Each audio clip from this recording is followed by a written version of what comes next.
द्वापार युग में चंद्रवंशी राजा सुमति थे। वो अपनी पत्नी सत्यवती के साथ धन और वैभव से संपन्न होकर प्रजा का पालन करते थे। उन्होंने राज्य में समस्त सुख सुविधाओं का निर्माण कराया, जिससे उनकी प्रजा अत्यंत प्रसन्न थी।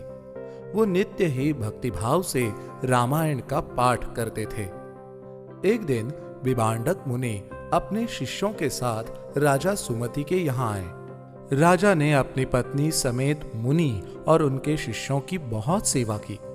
साधु सत्कार से प्रसन्न होकर मुनि ने राजा से पूछा, भूपाल, तुम भगवान श्री हरि को संतुष्ट करने के लिए बहुत से पुराणों का सुमिरन कर सकते थे, फिर भी तुम माघ मास में रामायण का पाठ कर रहे हो, इसका क्या कारण है?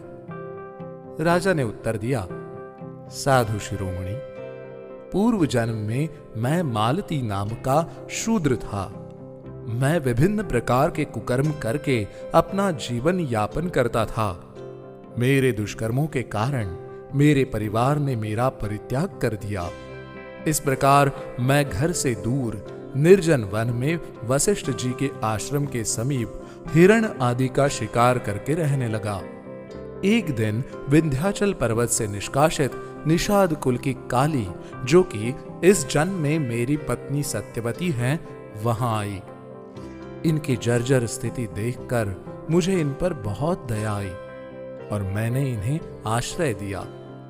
हम दोनों पति पत्नी के रूप में अपनी कुटिया में निवास करने लगे।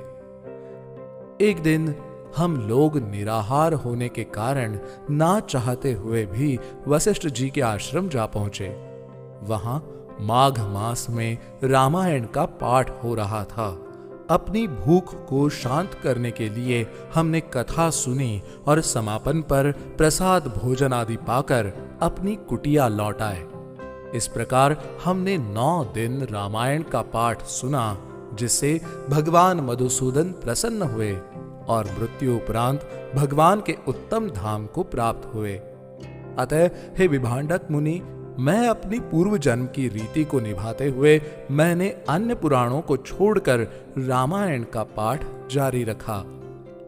चैत्र मास में रामायण की कथा को सुनने के महत्व को जानने के लिए हमारे अगले एपिसोड से जुड़े रहें।